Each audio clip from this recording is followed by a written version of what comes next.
আগে পানির ভিতরে নেমে নিচ্ছি। এই যে মাছ দেখা যাচ্ছে কিনা জানি না, আজকে নর্মাল ক্যামেরা দিয়ে ভিডিও করা। যাই হোক, মাছ দেখা যাবে, এবার বের হবে।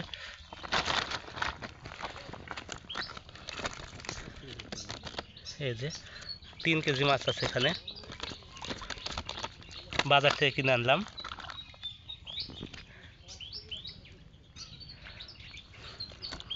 ৳600 দিয়ে নিছি 3 কেজি মাছ। এগুলো বড় হয়ে যাবে, অনেক বড় হয়ে যাবে। 3 মাসের মতো পানি থাকে এখানে। এই যে কি সুন্দরভাবে বের হচ্ছে, লাফ দিচ্ছে। এই যে লাফ দিয়ে চলে যাচ্ছে সেনাবাহিনীর মতো,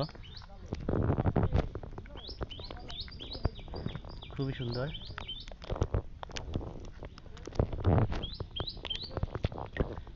একটা মনে হয় মারা গেছে।